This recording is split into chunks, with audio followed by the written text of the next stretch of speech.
Գյուրջան Կասկադ, հասանելի բնակարաններ 65 ամիս մարման ժամկետով։ Շնորհակալություն, բարև ձեզ, մեծարգո պարոն նախագահ, հարգելի պատգամավորներ։ 2022 թվականի դեկտեմբերին ազգային ժողովի կողմից ընդունվել է արտաքին հետախուզական գործունեության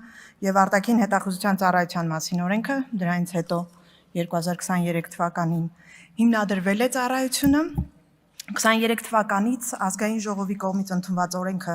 կիրառվել է գործնականում ծառայության ձևավորման այս ընթացքում եւ այս փորձառությունը վեր է հանել օրենքում առկա կարգավորումների կատարելագործման իրավական հստակեցման անհրաժեշտություն։ Մենք այս 3 տարիների ընթացքում հաշվառել ենք բոլոր հարցերը, որոնք իրավական պետության մեջ ենթակա են կարգավորման օրենքի մակարդակով, աշխատել ենք այնպիսի լրամշակումներ ստանալ, որոնք կլինեն իրավական տեսանկյունից հստակ եւ միաժամանակ կապահովեն ծառայության ֆունկցիոնալի արդյունավետությունը, կկոնկրետացնեն ծառայողների սոցիալական երաշխիքների շրջանակը, կվերացնեն այլ օրենքների հետ տարամեկնաբանություն տվող ձևակերպումները։ Ազգային ժողովին ներկայացված փաթեթը ներառում է բավականին մանրամասն հիմնավորումներ յուրաքանչյուր առաջարկվող փոփոխության վերաբերյալ, ուստի զեկուցմանս շրջանակներում կկենտրոնանամ հիմնական փոփոխությունների վրա։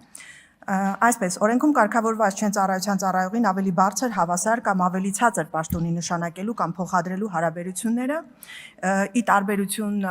թե հանրային ծառայության մասին օրենքի եւ թե հատուկ ծառայությունների, զինվորական ծառայությունների մյուս մեր ազգային օրենսդրության համաձայն, այս խնդիրը առկա է մեր օրենքում եւ առաջարկում ենք շտկել այս բացը։ Օրենքի 31-րդ հոդվածում սահմանվում են ծառայության ծառայողներին վարձատրության պահպանմամբ տրվող նպատակային արձակուրդի տեսակները։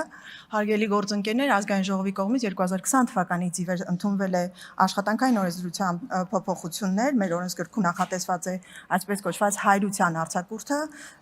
Այս դեպքում առաջարկում ենք նաև ծառայության մասին իրավարաբերություններում նախատեսել նաև նման կարգավորում։ Օրենքի 13-րդ հոդվածի համաձայն ծառայության ծառայողներին թույլատրվում է կրել եւ պահել հաշվետվությունային զենք եւ հատուկ միջոցներ, այսինքն այս պայդրությամբ գործող օրենքով սա արդեն նախատեսված կարգավորում է, նրանք իրավունք ունեն օրենքով նախատեսված դեպքերում եւ կարգով ֆիզիկական ուժ կիրառել, զենք եւ հատուկ միջոցներ կիրառել։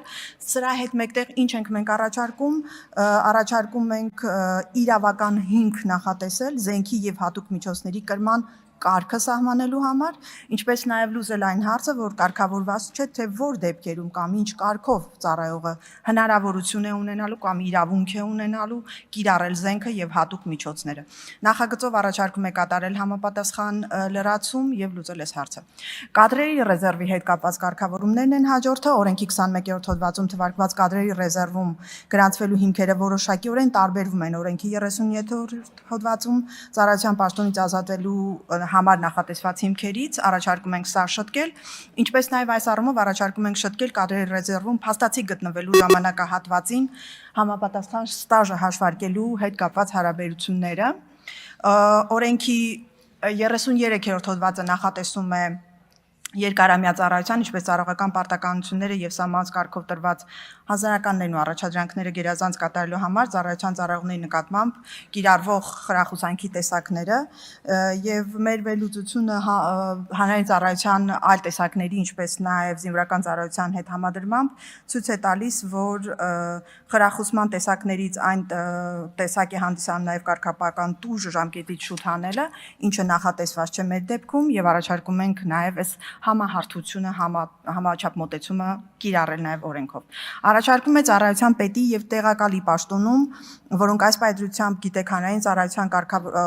օրենսդրությամբ նրանք ծառայության պաշտոններ չեն, վարչական պաշտոններ են, մենք առաջարկում ենք, որ ահա այս պաշտոններում պահանջ սահմանել, որ այդ անձինք կարող են լինել միայն Հայաստանի Հանրապետության քաղաքացիներ։ Այս պայծրությամբ մենք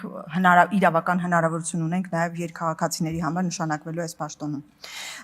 Հաջորդ փոփոխությունը վերաբերում է վերապատրաստումների մասնագիտական կրթական դասընթացների դեպքում նախատեսելու ծառայության նվազագույն ժամկետ եւ փոխհատուցման հնարավորություն։ Մյուս փոփոխությունը վերաբերում է հանրային ծառայության, մեր ծառայության դասային աստիճաններ նախատեսելու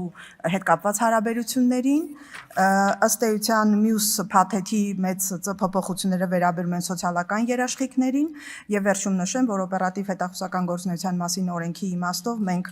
որպես ծառայություն իրավունք ունենք ի թիվս այլնի իրականացնելու հեռախոսային հաղորդակցության վերահսկում միջոցառումը եւ այս փաթեթով առաջարկում է ՕՀԳ օրենքով թույլատրելի դարձնել ծառայության կողմից թվային, այդ թվում հեռախոսային հաղորդակցության վերահսկման օպերատիվ հետախուզական միջոցառումը ինքնուրույն եւ սեփական օպերատիվ տեխնիկական ենթակառուցվածքներով կատարելու հնարավորությունը։ Զեկուցումս այսքանն է, շնորհակալություն։